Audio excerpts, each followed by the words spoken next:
Սոսիալ Ռուստատեվսյան եթերում լուրեր լրատվական ծրագիրն է, բարև ձեզ։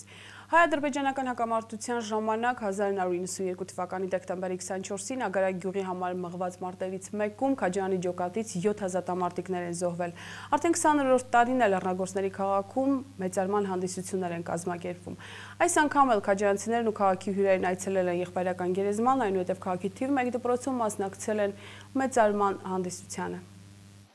Ագարակ գյուղի ազատագրման համար մղված մարտերում զոհված քաջարանցի ազատամարտիկների հիշատակի միջոցառում էր կազմակերպվել Լեռնագործների քաղաքում։ Արդեն 20-րդ տարին է եղբայրական գերեզման են այցելում նահատակների հարազատներն ու մարտական ընկերները, համայնքային իշխանության և Զանգեզուրի պղնձամոլիբդենային կոմբինատի ներկայացուցիչները, զինվորականներ։ 1992 թվականի դեկտեմբերի 24-ին Ագարակ գյուղի մերձակայքում տանկի մեջ զոհվել են Աշոտ Ալեքսանյանը, Խաչատուր Բաբայանը, Ռուբեն Դադայանը, Արթուր Մարգարյանը, Արայիկ Մելքումյանը, Աշոտ Նանյանը, Սասուն Սարգսյանը։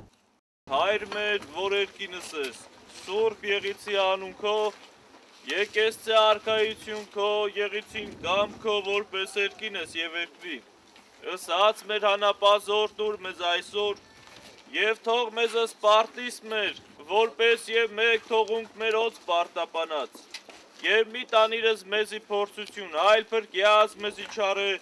զիքոյ արքայություն եւ զորություն եւ փառք Ավիտյանս ամեն։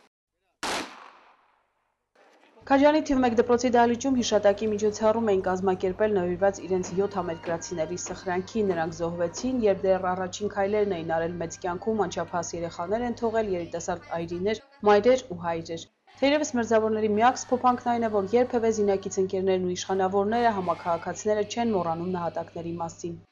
Հավերժ փառք նրանց, այցի գնացեք նրանց, եւ թող նրանց քաջարի կերպարը ոգևորի ձեզ, ու հպարտության ղողանջներ հնչեցնի հայի ու Հայաստանի համար։ Զենքը չէ, որ մարդուն զինվոր է դարձնում, ողջունելով հերոսների մերձավորներին, ասաց դպրոցի տնօրեն Անահիտ Գրիգորյանը, ամենակարևորը ոգին է, արիությունն ու հայրենիքին անմնացորդ նվիրվելու պատրաստակամությունը։ Նրանք ռազմի դաշտ էին մեկնել սրտներում ունենալով մեծ երազանքներ, ու զենք են վերցրել, որովհետև սիրել են մարդկանց։ Ասում են հերոսները երկու կյանքով են ապրում։ Եվ ժողովուրդը հերոսների կյանքի ապրած դրվագները պահում է հիշողության մեջ։ Այդ հիշողությունը պատգամ է ողջերին ճիշտ ապրելու իրենց բաժին ընկած ճանապարհը, շիտակ ապրելու այդ ճանապարհը, ապրելու այնպես, ինչպես իրենք են ապրել, հարկ եղած դեպքում կյանքը նվիրաբերել հայրենիքին։ Մեր խաղաղ օրերի համար ազգովի պարտական ենք բոլոր նահատակներին, նրանց, ովքեր հաղթանակ բերեցին ու մենք այսօր դրա շնորհիվ լծված ենք խաղաղ աշխատանքի։ Արդեն 20 տարի անցել այդ դժվար օրերից եւ կարծես թե պետք է սպիացած լինել վերքը, բայց յուրաքանչյուր տարի այսօրը այդ վերքը արնացվում է։ Սասուն Սարգսյանի հայրը պարզ հիշում է բոլոր 20 տարիների դեկտեմբերի 24-ի օրը։ Երբեք մենակ չենք եղել, երբևէ անտեսված չենք եղել ու դրա համար նա շնորհակալություն հայտնեց նախաձեռնության հեղինակներին ու աջակիցներին։ Ես այսօրվա օրը հիշում եմ այն ժամանակ, ինչ որ 20 տարի առաջ ասում նորը եղել է։ Սարսափելի է, շատ դժվար, բայց համաձայն մեր հերոսներին անյոթ հոգու։ Այդ նույն օրը ջարդել են երկացի դարպասները, բացել դռներ, որպեսզի մենք հասնենք այս կյանքին։ Ես փառք վարում, բան եմ ցանկանում մեր հայ բանակին, մեր հայ զորավարներին, բոլորին։ Ագարակ գյուղական համայնքի անունից քաջարանցիներին սփոփանքի ու նաև երախտագիտության խոսք ասած նախկին գյուղապետ Ռազմիկ Մարտիրոսյանը նա նաև Ագարակի համար մղված մարտերում հաղթանակի ապահովման համար հետմահու պատվոգրեր էր բերել ու հանձնեց զոհերի հարազատներին։ Կատարական չէ, այդերները քաջարան բարը, քաջ արմատը, որ սկզբում տրված է, երևի չոր ունոց մի մաս կարել ես տրագի տակ չեմ, բայց մտածում եմ, որ ապայման որ իմաստունի որ դրված է, իրոք և այդպես է։ Ես այն մարդկանցից մեկն եմ, որ իմ սեփական աչքերով եմ տեսել Քաջարանի տղաների վարած մարտը։ Երբ սկսվեց հայ-ադրբեջանական հակամարտությունը, մեր երկրում 3,5 միլիոն հայ էր ապրում, ըստ Քաջարանի քաղաքապետի, եթե հետևենք ներկայիս գործարարների տրամաբանության, ովքեր 10% շահույթով են աշխատում, ապա մեր բանակն այն տարիներին պետք է 350 հազարանոց լիներ։ Լավ կլիներ, եթե զենք վերցրած լինեին գոնե 35,000 հայ։ Բայց պատերազմին ընդհանրապես մասնակցեց 7-ից 8,000, առավելագույնը 10,000 զինվորներ։ Քաջարյանը պատերազմին ներկայացավ իր բնակչության 17%-ով, միայն մարտի դաշտում եւ մնացած բոլոր 83%-ով արտադրության դաշտում։ Սա կարծում եմ ինքնին հենց մեր քաղաքի նկարագիրն է, մեր քաղաքի տեսակ։ Միջոցառման ավարտին Կապանի զինկոմ Լեոնիդ Գրիգորյանն ու զորամասի հրամանատար Կարեն Սերոբյանը մեդալներ հանձնեցին զոհերի հարազատներին։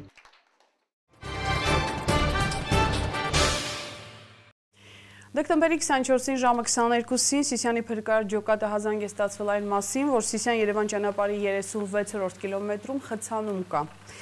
Դեպքի վայր է ժամանել մեկ մարտական հաշվարկ, պարզվել է, որ Երևան-Մեղրի միջպետական ճանապարհի 163-րդ կիլոմետրում Իրանի Իսլամական Հանրապետության Մարանդի քաղաքի բնակիչ 43-ամյա Ահմադ Ռահալլային պատկանող Volvo Մակրիշի 41A80710 պետհամարանիշի մեքենան ճանապարհի մերկասառույցի պատճառով հետընթաց է ունեցել եւ մկրատաձև եղանակով փակել ճանապարհը։ Վարորդ Ահմադ Ռահալլան տեղում մահացել է, նրա դին տեղափոխել են Սիսիանի բժշկական կենտրոն։ Դեպքի մանրամասները ճշտվում են, ոստիկանության Սիսիանի քննչական բաժանմունքում հարուցվել է քրեական գործ, կատարվում է նախաքննություն։ Ֆարսիկի մեքենան հետ է ընկել, ավտոյից թռել է, դիմացի մեքենան եկել քսել է տակ։ Մահացել է։ Չանա դեպետ բանը ֆարսիկի մեքենան քաշեցին կողքի, պրոբկան բացվեց, երթևեկություն կա իմ։ Գյուղացի տեղ վերև էին բարձր դեպի զանգերը։ Ես ֆարսիկի ավտոյի ֆորը ինչ-որ մկրատա, ինչ մկրատաձև փակել է ճանապարհը։ Այս ժամանակ լասին ինչ-որ Մոսկվիչը վերից եկել, ֆարսիկը թռած է եղել ավտոյից, այդ ժամանակ էլ խփել է։ Այդքան բան եմ լսել։ Սյունիքի մարզպետարանի գյուղատնտեսության և բնապահպանության վարչությունը անցնող տարին ամփոփում է դրական արդյունքներով։ 2011 թվականի համեմատ այս տարի 7000 տոննայով ավելի հացահատիկ է արտադրվել։ Ոլորտը զերծ չէ նաև հիմնախնդիրներից։ Մարզի գյուղատնտեսության համար 2012 թվականը բարեհաջող տարի է համարվում, բոլոր ուղղություններով էլ առաջընթաց նկատվել է, այս մասին արձանագրված թվերն են խոսում։ Գյուղացիական տնտեսությունները ակտիվության մասնակցել են աշնանացանին, նախորդ տարվա 14127 հեկտար ցանքսի փոխարեն 15400-ն է կատարվել։ Բոլոր տարածաշրջաններում էլ ըստ Սամվել Թանգյանի ցանքսերի թվի աճ է նկատվել։ Հաջողություններից ամենակարևորը, որ մենք 2011 թվականին ունեցել ենք 23300 տոննա հաց ցորեն, 2012-ին ունեցել ենք 30300 տոննա, մոտ 7000 տոննայով ավելի։ Գարի ունեցել ենք 2011-ին 9700 տոննա, 2012-ին ունեցել ենք 14500 տոննա։ Կառավարության համար գյուղատնտեսության ոլորտը գերակա ճյուղ էր համարվել, շուկայականից ցածր գներով վառելանյութ ու պարարտանյութ է տրամադրվել նաև Սյունիքի մարզին։ Ճիշտ է, փոքր-ինչ թեթևացել է գյուղացու հոգսը, այնուամենայնիվ խնդիրները դրանով չեն ավարտվել։ 6000 դրամով ստացել ենք 2400 տոննա ազոտական պարարտանյութ, մարզին տրամադրվել է 770 տոննա առաջի վերարտադրության սերմացու, բայց միևնույն ժամանակ ունենք դժվարություններ, ունենք խնդիրներ եւ ամենակարևորը միշտ մեր ցավոտ հարցերից մեկը մնում է գյուղատնտեսական մթերքների արտադրության իրացման խնդիրը։ Դա կլինի պտուղը, այսօր որոշ քանակի մասի իրացման խնդիր կա, հատկապես մանր եղջերավոր անասունների իրացման խնդիր ունենք։ Մանր եղջերավոր անասունների գլխաքանակի ավելացման զուգահեռ շուկայում իսկ քիչ է սպառվում, ինչն էլ հանգեցնում է խնդիրների։ Ճիշտ է, զանգվածային մորթ չի կատարվում։ Ոլորտի խնդիրներից վարչության պետը նաև մատնանշեց գյուղտեխնիկայի պարկի նորացումը։ Ունենք հին տեխնիկա, ունենք մաշված տեխնիկա, եւ այսօր կառավարության աջակցությամբ բավականին ծրագրերով տեխնիկա են առաջարկում գյուղացիական տնտեսություններին, կոոպերատիվ կազմակերպություններին, առաջարկում են լիզինգով, առաջարկում են ցածր տոկոսային դրույթներով, ընդհանրապես ովքեր որ կամ համայնքները ունեն այդ պահանջը, պետք է կազմակերպված կարողանան օգտվել նման ծրագրերից։ Իսկ մենք համայնքներում համարյա մարզի մասշտաբով եւ ունենք հաց հավաքող կոմբայներ բավականին քանակությամբ եւ վարի տրակտորներ, ուղղակի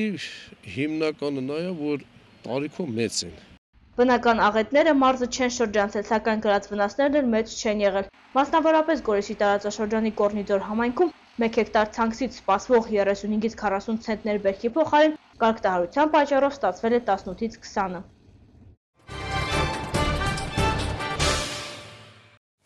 Կապանի քաղաքապետարանի 22 աշխատակիցներն այսօր անցան հերթական ատեստավորումը, հանձնաժողովի 9 անդամները գնահատեցին աշխատակիցների ճիշտ ու սխալ պատասխանները։ Քվեարկության արդյունքում պարզվեց, որ բոլոր 22 աշխատողներն էլ համապատասխանում են իրենց պաշտոններին։ Տոներին ընդառաջ Կապանի քաղաքապետարանի աշխատակիցները տարված են նաև ոչ տոնական հոգսերով։ Համայնքային 22 ծառայողներ այսօր անցան հերթական ատեստավորումը։ Մասնակիցներից երկուսը հանձնեցին այն թեստավորման եւ հարցազրույցի, իսկ մյուսները փաստաթղթային կարգով։ Սրանք հատուկ սահմանված չափանիշներ են, որոնց պետք է հետևել։ Եթե փաստաթղթայինով են անցնում նրանք իրենց պաշտոնի անձնագրի սահմաններում, իրենց գործառույթների վերաբերյալ եւ վերջին կիսամյակային վերջին երկու հաշվետվությունների սահմաններում կատարվում է այդ փաստաթղթային ատեստավորումը։ Հանձնաժողովի անդամները 9 էին մարզպետարանի 3 ներկայացուցիչներ, ավագանու 5 անդամ եւ համայնքի ղեկավար Աշոտ Հայրապետյանը որպես հանձնաժողովի նախագահ։ Նրա առաջարկով թեստավորման եւ հարցազրույցի փուլերն անցկացվեցին իրար զուգահեռ, ժամանակ շահելու եւ իրար չխանգարելու նախապայմանով։ Վերջինս հաճախ օգնում էր մասնակիցներին ավելի հստակեցնում եւ պարզաբանում տրված հարցերը։ Որոշակի զեղչեր է գիրառում, ոչ այլ ուղղակի մոտեցում են առաջին բարձրին կորյանում, առասարակ ինչ են հաշվի առնում, նման ասենք զեղչեր գիրառել։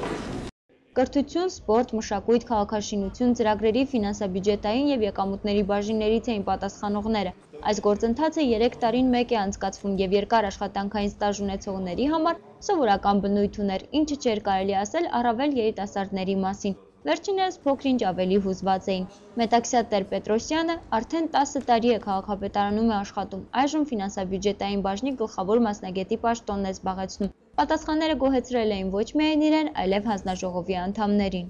Պատասխաններից գոհ էին, այո, ես մի ամիս առաջ նախորդ տեղեկացվել էինք ատեստավորման մասին, պարապել էինք, պատրաստվել էինք, նորմալ էր։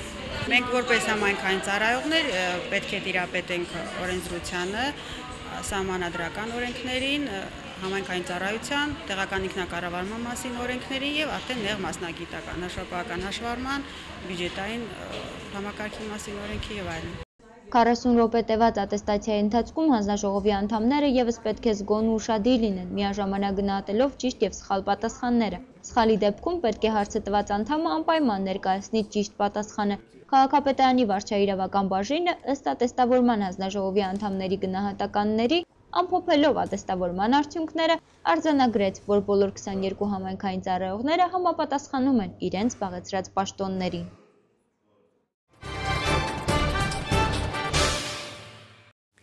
Կապանի 16 թաղամասերի եւ նույնքան գյուղական համայնքների երեխաների համար բացի ձմեռ պապի նվերներից ամանորի անակնկալ է պատրաստում նաեւ World Vision-ի Կապանի տարածքային զարգացման գրասենյակը։ Ծրագրում ընդգրկված 2000-ից ավելի երեխաների համար քաղցրավենիքով լի տոպրակներ են պատրաստվում։ World Vision Կապանի տարածքային զարգացման գրասենյակը այս տարի էլ անակնկալ ունի երեխաների համար։ Ծրագրում ընդգրկված 16 թաղամասերի գյուղերի փոքրիկների համար աշխատակիցները երեկվանից ամանորյա նվերներ են պատրաստում։ Պատկերազարդ տոպրակները լցվում են մրգով ու քաղցրավենիքով։ Նրանց խոսքով այսպես խմբով եթե աշխատեն, մի քանի օրում գործը ավարտին կհասցնեն, եւ նախքան միջոցառումների սկսվելը նվերները հասցեատերերին կտրվեն։ Մենք տարի մեջ հաճույքով ենք անում, քանի որ մեր այս աշխատանքով մենք ուրախացնում ենք երեխաներին։ Այս տարի նույնպես մենք մեր ծրագրային համայնքներում 2900 երեխայի համար մենք ամանորյա քաղցրավենիքի տոպրակներ ենք նախատեսել, բացի այդ մենք նաև նյութական նվերներ ենք տալիս նաև այլ երեխաների, որոնք կան համայնքում, բայց կոնկրետ ծրագրում ընդգրկված չեն։ Բացի այդ մենք համայնքներին եւ կրթական հաստատություններին, որոնք շահագրգռվածություն են հանդես բերել միջոցառումներ կազմակերպելու ամանորյա եւ որոնք մեզ դիմել են օգնության խնդրանքով, մենք աջակցել ենք խաղալիքներ, տոնածառներ, այլ պարագաներ։ Իսկ ամեն ինչ պատշաճ կերպով իրականացնելու համար կազմակերպիչներից նախապես միջոցառման ծրագրերն ենք պահանջել, ասում է տարածքային զարգացման գրասենյակի տնօրենը։ Ցանկությունները շատ են, բոլոր երեխաներն էլ անակնկալի են սպասում, սակայն ֆինանսական միջոցները թույլ չեն տալիս շրջանակը ընդլայնելու հնարավորության սահմաններում աշխատում են ոչ ոքի աչքաթող չանել։ Այն երեխաները, որոնք ծրագրում ընդգրկված չեն, որոնք այսպես կոչված հովանավորության ծրագրում ընդգրկված չեն կամ հովանավոր չունեն, Մենք փորձել ենք մեր նյութական աջակցության ֆոնդից նվերներ տրամադրել ոչ քաղցրավենիքի տոպրակ, բայց կարող է դա լինի մայկա, տապոչկա, այսպիսի բաներ։ Կապանի տարածքային զարգացման ծրագիրը մեկնարկել է 2003 թվականի հոկտեմբերից, գալիք տարի երկրորդ փուլով ավարտին կհասցվի։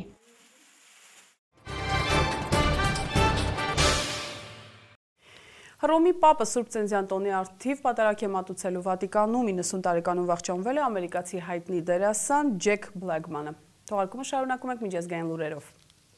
Հռոմի պապ Բենեդիկտոս 16-րդը Վատիկանում Սուրբ Պետրոսի տաճարում Սուրբ Ծննդյան պատարագ է մատուցել կաթոլիկների, բողոքականների, ինչպես նաև քրիստոնեական մի շարք այլ եկեղեցիների ներկայացուցիչների համար անչափ կարևոր այս օրը։ Նրանք Սուրբ Ծննդյան օրը նշում են Գրիգորյան օրացույցով։ Ավելի վաղ պապը իր աշխատասենյակի պատուհանում վառել էր խաղաղության մոմը։ Հռոմի կաթոլիկ եկեղեցու ղեկավարը խաղաղության կոչ է արել իսրայելցիներին և պաղեստինցիներին, բռնության դադարեցման կոչ է արել նաև Սիրիայում և այն երկրներում, որտեղ արյուն է թափվում։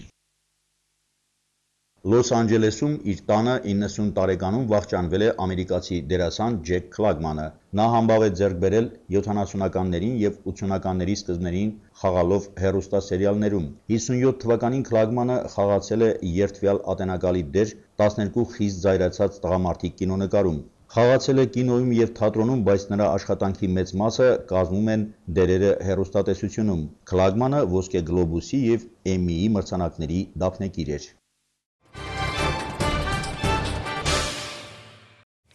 Այսօր երեկոյան Կապանի մշակույթի կենտրոնի բակում վառվեցին քաղաքի գլխավոր տոնածառի լույսերը։ Տեսանյութը կարող եք դիտել առանց մեկնաբանության, իսկ ես ձեզ հրաժեշտ եմ տալիս։ Մինչ նոր հանդիպում։